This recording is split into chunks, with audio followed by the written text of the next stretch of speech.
Hey guys, it's Pete from Beef Anxiety here. Welcome in today's episode. I appreciate y'all being here so much. Let's talk about a few things real quick. The Pete vs. Anxiety Team Anxiety Facebook group. Are you a part of it? You're not? What are you waiting for? The link's down here in the description down below, or go to Facebook and search Pete vs. Anxiety. Then look for the Team Anxiety Team page and join it today. Why not? You can join and help. It'll be great. Yeah, like right now. Hurry up. Stop what you're doing, pause this video, go do it right now. But anyways, let's also talk about the Pete vs. Anxiety YouTube page. If you're here right now, you're probably following it most likely. If not, head on over there, subscribe, be sure to like and comment on the videos and let me know, because all that stuff really helps, guys. I really appreciate it. And help me break the stigma that mental health is talked about enough. But anyways, guys, let's get in today's episode. I'll have a great one. Thank you so much again. And as I always say, don't ask how your day is. Ask how your mental health is today. Guys, welcome to an exciting episode of Pete vs. Anxiety. My guest today is here to discuss his journey through bipolar, and he was diagnosed in 1976. Please welcome Steve Wilson. Steve, welcome. How you doing? Good. How you doing, Pete? Doing great, buddy. Why don't you tell everybody a little more about yourself? Well, I'm 76 years old. I live in Scottsdale, Arizona, and my bipolar journey started when I was 9 years old, and I was sexually assaulted by an unknown person in a bathroom in a movie theater. Jeez Louise, that's crazy. So 1976, 9 years old, bipolar had to look different at that age for you versus now, right? Correct? Because I'm sure Well, things were way different back then than we have all the studies that we have now. well, I'll tell you, in 1958, when the sexual assault occurred, there wasn't any help. Um, you know, I blamed myself and I couldn't figure out what I'd done to make this guy grab me. So I decided never to tell anybody. And I didn't for 30 years. My parents didn't know. My sister and brother didn't know. I kept it inside me. But just a couple years after the incident, I went into a deep depression. And that lasted on and off all the way through college. Couldn't sleep sometimes, didn't want to eat, didn't want to socialize. I was a good athlete, but didn't care anymore, didn't study. So I was really down in the dumps. Yeah, I bet totally. After that whole scenario, even keeping it in for 30 years, that had to be rough. Like, people didn't know that something was wrong. Like, you didn't show signs of like anything like that. You must have hit it really well if nobody knew until you were I 30. hit it very well. And if you realize it, there was nobody on TV or social media saying, if your son or daughter, watch out that they don't get this and this and this. Yeah. And so nobody back then was on the lookout for it. And I hid it very well. In fact, that was 1958. Somewhere around 85. 85. Let's back up a little bit. I got my first psychiatrist Mm-hmm. in 1970.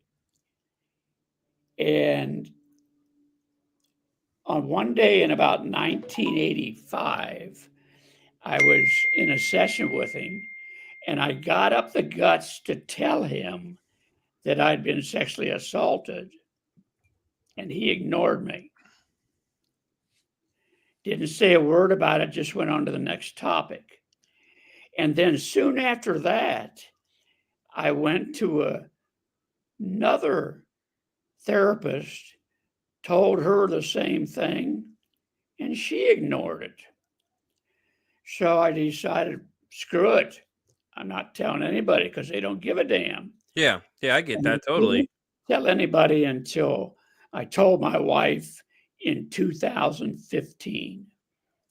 Oh, okay, okay. 2015 is when you Right, finally shared your story about how you were assaulted in year 9. right. How did she take that though? I mean, that had to be Well, immense for her to understand. Maybe it made a lot more sense some of the behaviors you had or something. I'll tell you, um, we've been married for 52 years. Well, congratulations on So that. she knew that I was having problems with something. And because in 1972, my psychiatrist diagnosed me with clinical depression. So they put me on all the medications, tried them all. There were only just a few, and they either made me sick or didn't work at all. And that was because they were trying me for depression when actually they realized in 1978 that they had misdiagnosed me and I really had bipolar. Well, hell, I didn't know what bipolar was, and nobody explained it. Yeah. But it put me on lithium, and that helped a bunch.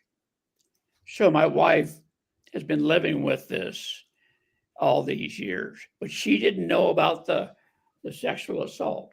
Yeah. That's just wow. I'm speechless at this point. That's insane. 90 years old, you told somebody and then they didn't listen to you Yeah, twice. And yeah. it's like what wow. It's the The it's a re- mind-blowing thing for us now because it's like, they always tell you to see you see something, say something. And then it's like, okay, so but that's crazy though. Like, you had that secret so long, then turns out they misdiagnosed you. Turns out that you actually have bipolar.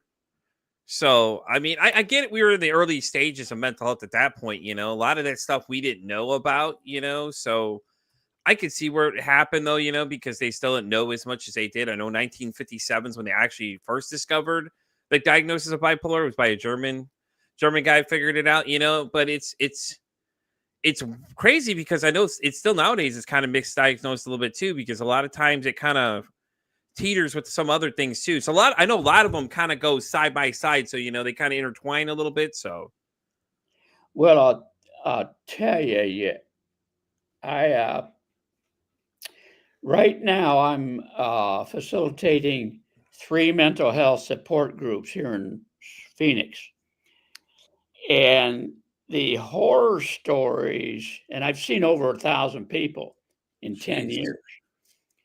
The horror stories my members tell of being misdiagnosed uh, is amazing. And they also talk about their problems with their psychiatrists or therapists, um, not treating them the way they think they should be treated.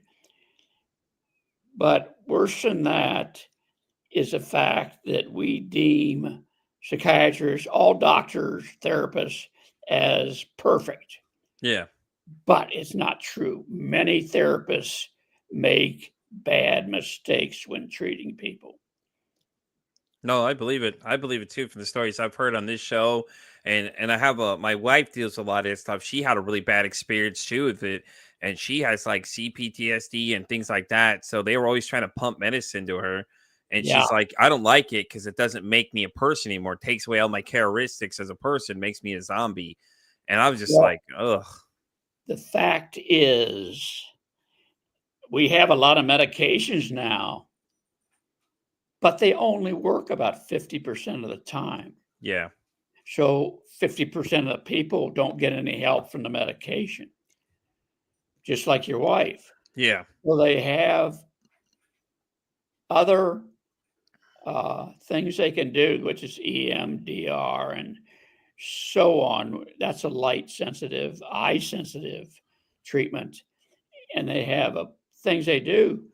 Problem is, most mentally ill people have never even heard of them.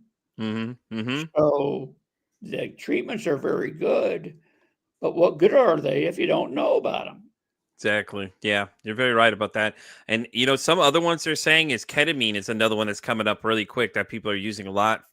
Yes, I You're have having one of my members using ketamine, and let's just say sometimes it works, sometimes it doesn't. yeah. It's an illusion. What do you call it? Hallucinogen. And sometimes my member has bad outbreaks during the time they're giving the medication. So it's not perfect. Yeah, no, yeah, I get that completely. But that's so great though. You have different people that have experienced these things because now you have an information resource because you're like, well, I know somebody's tried this. This is what their experience was.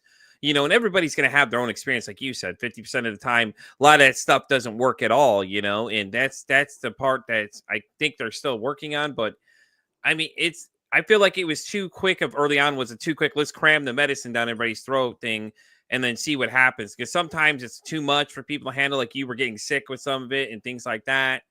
It's just, I don't know, man. It's mind blowing these days, the things that we people go through and the different like treatments they have now.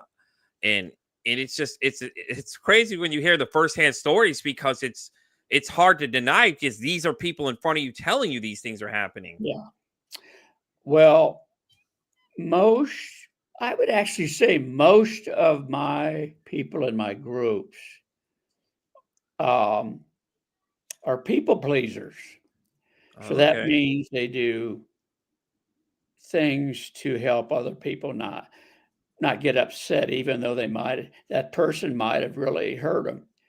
That carries over into their sessions with their therapists, where if the medicine isn't working or making them sick, most of these people don't say anything about it. So that's not the fault of the psychiatrist or therapist. If they don't know what the hell's going on with them, how can they continue to treat them? Yeah. No, I agree. I agree. And if you don't say something, how are you going to know anything? And I know Yeah. there's different levels of bipolar too, as well. My wife has bipolar too, which it says involves depressive episodes, hypomaniac episodes, which are less severe than mania. So I know she goes a lot of times. She'll go manic a lot of times too, and you can notice the difference between her some days. So it's always interesting to see because I get to see it firsthand of like what happens. And now by now I'm getting better at identifying her moods and things like that. So I trying to play it by what mood is going on at the time, and things like that. And some days it is frustrating, but other days I understand that this is what she deals with on a daily basis. So I keep that in mind. If I start getting kind of frustrated with her with certain things, I try to keep remembering that, hey, listen, this is not her fault completely. This is what she's dealing with. Right. I'm bipolar 2 Okay. also. Okay, so And you can relate to what I'm saying then, right? Because she's like pardon me? some days she's really like hyper, other days she's not, and it just kind of depends what state she's in. Is that kind of the same thing that you go through? Yes. Okay. And I'll tell you, there is no cure for bipolar. It's a long, long journey, but I also wrote a book called Teetering on a Tightrope, My Bipolar Journey. And it outlines my entire life and the things I went through. The whole purpose of the book was to tell everybody who reads it, no matter how bad your life is, that if you keep pushing through and do what you should and fighting every day, you can have a very good life at the end and be happy. But you got to keep going. Yeah, I think it's great. I think it's sound advice, honestly. So, and what year did you plan? What year did you write the book actually? Because that's kind of interesting for you to kind of lay it down for people that don't know what bipolar is. This would give them a better idea of what you deal with on a daily basis. I wrote it in 2022, and I just reprinted it with additional information, and it's going to be on Amazon in about a week. So I just updated it, recently. Awesome. Well, I'll have to make sure to put that link in our description down below too, so people can go check out the book Thank you. and stuff like that. Because that would be pretty cool, though. Like I said, the fact that you updated it even better. That's awesome, though. Now you re-released it with the more content than before, which is always great because I think those are really great little books. For people to read, they can better understand your guys' Right. mindsets and things like that. For people that don't get to experience it firsthand, like I do or your wife do, because we get to see these things from the eye behind the eye of the partner, basically. So we're seeing this firsthand versus everybody else who may not know exactly what that is. They've probably heard bipolar before, but they didn't realize there's different levels to bipolar. Well, what the problem is, there's a great stigma against mental illness. Mm-hmm. Most people think, to use a term, crazy. Mm-hmm. And the problem is they don't know why at all. So they just guess we're nuts. And if we had a broken leg or something, they would feel the opposite. But since they can't see anything, they don't know what to do. Exactly. Or they don't understand, so they're quick to judge you and say the Right. words crazy come out, or they're just acting crazy, or they're being over dramatic is the other thing they'll say a lot of times, Oh, they're just being over dramatic. I'm like, yeah, it's not how it works. Like, it's the same thing with anxiety too, though. People always tell me, like, when my brain is going 1,000 miles, oh, just relax, it's okay. Yeah, that's not how this works, unfortunately. I can't just pump a brake and just stop it all of a sudden. I wish that's how it goes. Or when you're People don't depressed, it's straight realize up. how bad that does to the mentally ill when you say something like, "Oh, just go take a walk." Mhm. It doesn't make the ill person just kind of ignore it, but it has a bad effect on them. Yeah. Yeah. I think you're right 100% on that one too. And especially us being males too. Think about it. We don't normally talk about these things. So the fact that you're so open, you're already against the grain right there with everybody else, because we as men, we don't talk about it, especially for you guys back when you were a kid. I guarantee that was like you had to give on the macho man percentage. You were the money maker in the house. A lot of times the men were the head of the household and the wives were the homemakers at the time for most of that time period. Now things have changed and the dynamics have flipped a little bit. Now it's a lot of 50-50. Sometimes the women are actually the breadwinners and the men are the ones that are staying home now, kind of thing. And it being Men's Mental Health Month, obviously it's great to hear that there's another guy out there talking about these things, because we need to talk more about these things, because we're losing men at a large rate, and it's insane. Well, according to the National Alliance for Mental Illness, there are 45 million people in the US suffering from mental illness. Yep. And that's almost 20% of the population, and it's worldwide. And about 12 million of those are children, about 6 to 18. Yeah. So it's Yeah. people don't realize how widespread it is. Yeah, and then that men make up 50% of the population as well too. That's a scary part too. Me and another guest, we were talking about the suicide rate being 80%. And it's like, if you think about it, you're in a group of 5 people, almost the majority of that group won't be there at some point, and we don't know what it's going to be that gets them, or what causes them to do it. And it's scary because that number, it just goes up. And then what is it, like 600,000 a year? I think it's the last number I heard right there. It may be a little off somewhere, but still, that's a crazy number to talk about. We're losing almost over 500,000 people a year, men alone, to suicide, because we feel like we can't talk about these things as men. And it's so great that you have these groups where people are coming and talking. So do you know what percentage, like give or take, is how many are males that are in your group? I used to think that I had quite a few more women, Yeah. but in the last 6 months, I started really paying attention. And in my I do 3 of these a week. So for about the last month or so, I'm getting about 80% men. That's good though. I mean, that's good given the statistic that we're losing them at 80%. So that's even better. That means that a lot of them are finally getting that courage to come talk to you about it because they probably see you. And do you tell them about your book too? Like, hey, listen, I have the book that I wrote. In case Yeah, everyone, some of them have read it. there you go. See, I was wondering if a lot of them read it or not, because that could be the thing that's giving them that feel like they could say something now. Like, well, Steve's talking about it. Why can't I talk about it? True, but usually only in group. Okay. Most people who are mentally ill don't tell many people, or if they tell anybody at all. And the biggest thing people can do to help the mentally ill is just give them support. Yeah. And problem is, a lot of my people had such horrible upbringings with stuff like when they were young, they were beaten or they were raped. And I would say at least 50% of the over 1,000 people I've seen have early childhoods like that. Yeah. Yeah. I could see that though. A lot of earlier, it's a lot different. My parents are different than my kids are raised now. Like I used to get whooped all the time and disciplined differently than the kids these days, where a lot of people are talking to them.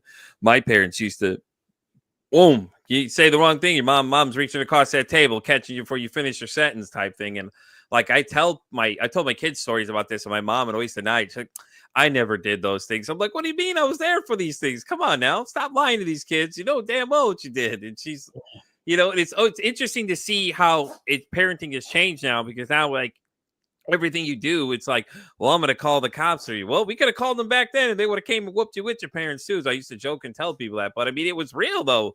They didn't care. They were like, the way things work were different versus now. Like, same thing with like censorship of televisions. Like before it wasn't really censored, back in the 80s, there was only, those set channels you have. Now you've got like 500 plus different channels you could be a part of. And anything you can watch nowadays at your fingertips, it's scary, because now these kids don't have anything that's stopping them from watching all this stuff. Even though we're trying to censor the television, they have the internet now, because they can't watch it on TV. You can go to the internet now and see it, and then social media. And the dynamics gotten a little harder now to kind of control that thing, as back then when it was so narrow. In the 90s, when they started bringing out the internet itself, like AOL started coming into the picture. It was the very beginning of everything, because AOL was very limited what you could do. You could log in, get emails for the first time, and things like that, and people beforehand were just using it for like emails, like the basic Apple computers or floppy disks and things like this. These kids these days wouldn't have any damn clue what we're talking about. You mentioned it's the floppy drive, and they're like, what is that? What is that thing? What is that Stone Age technology? Well, this is how we used to, play games back in the day, guys. We didn't Well, the have those great problem things. is, no matter how knowledgeable people have become, it hasn't changed the percentage of, well, not percentage is not the right word, but how often it happens. Yeah. It continues to be as bad or worse now. In fact, I'll tell you, I have a lot of friends back in Ohio, and friends I'd been with for 20 or 30 years. And just about 2 years ago, it was one of my good friends was accused of molesting little girls in the neighborhood. And I think 3 of them have come forward.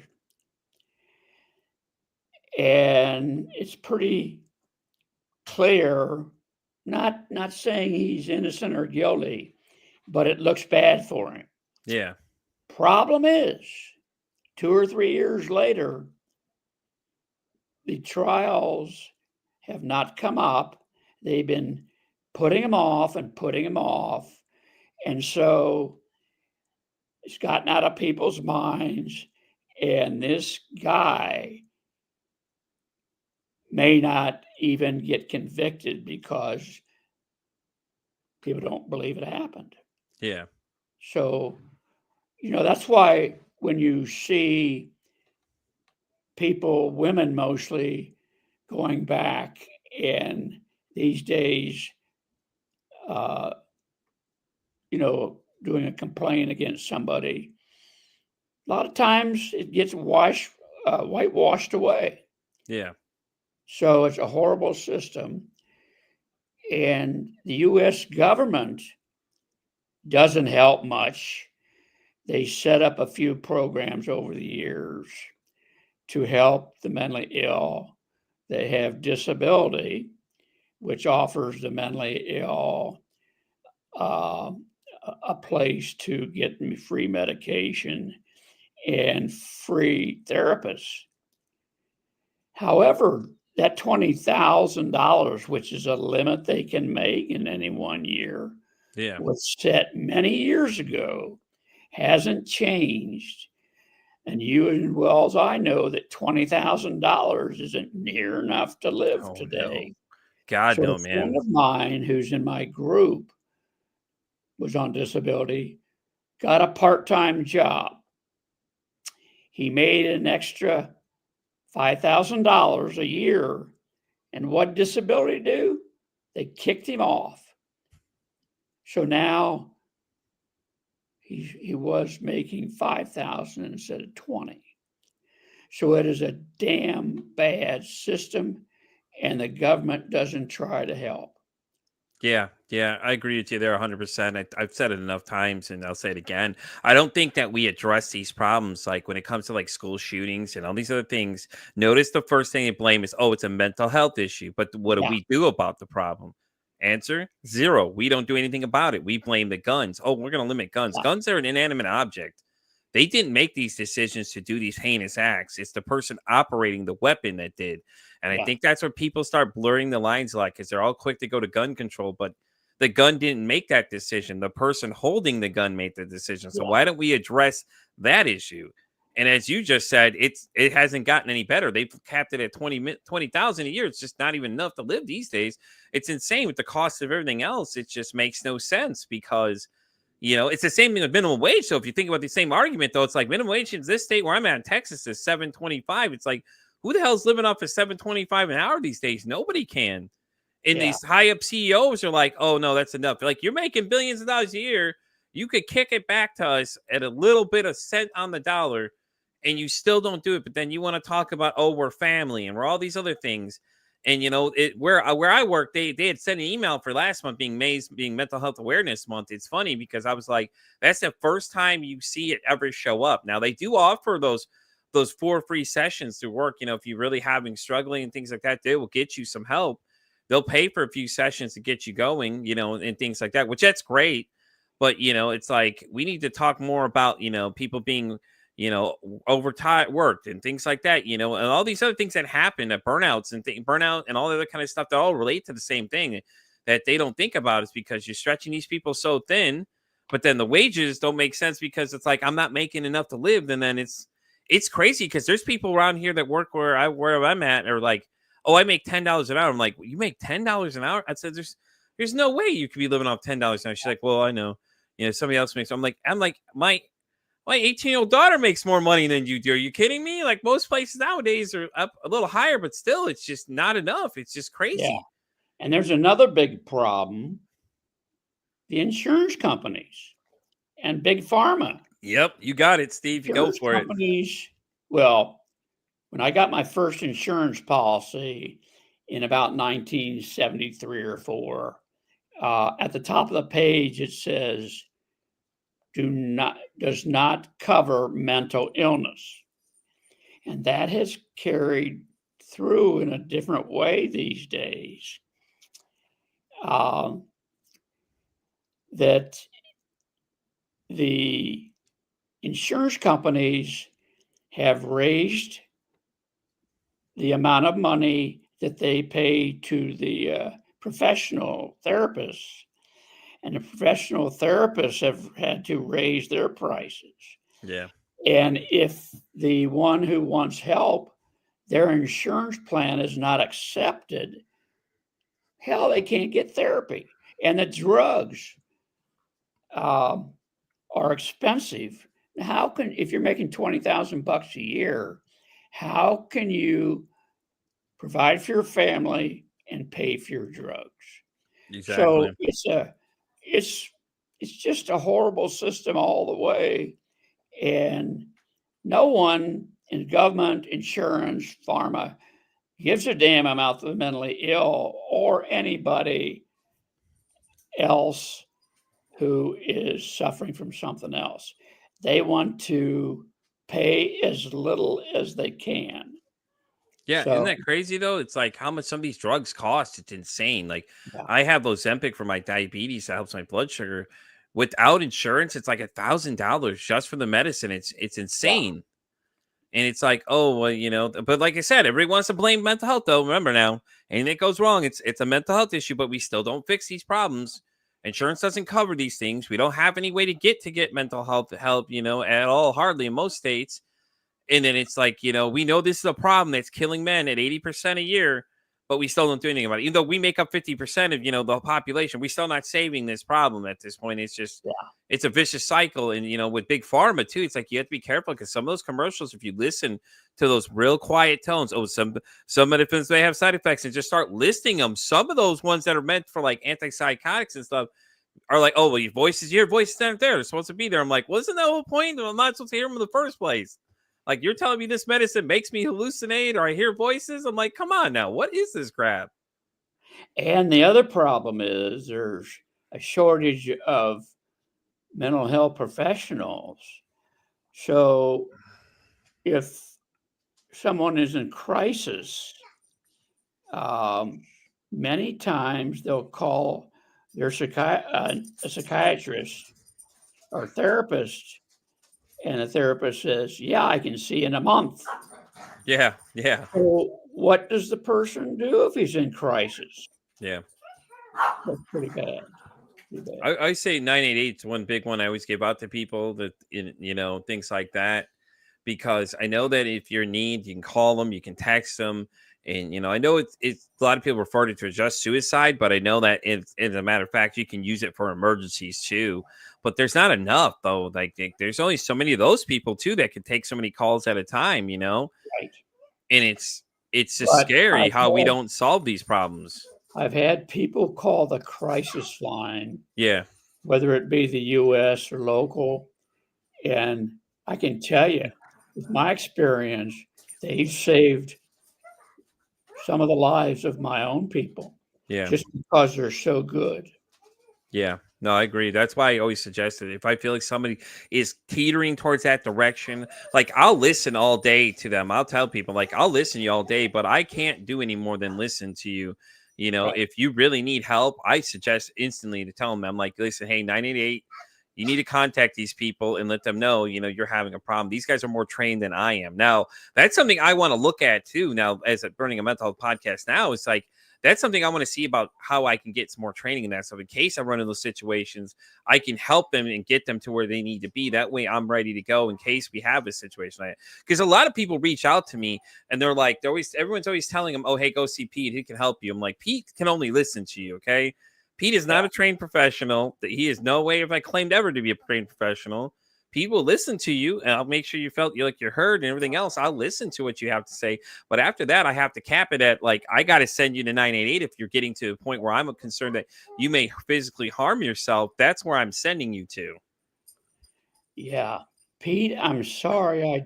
My wife just told me we got an emergency and I got to go. All right, buddy. Well, we're going to wrap up then, guys. Thank you so much for coming, Steve. I got all everything down below, everything like that. Guys, go check out Steve's book. It's coming out soon. He's had to rewrite the Teetering on a Tightrope, My Bipolar Journey. And guys, as I always say, it costs absolutely nothing to be kind to somebody. One kind act you can do can save some life, or you can save their day. I'm Pete versus Anxiety, saying, don't ask how your day is. Ask how your mental health is today.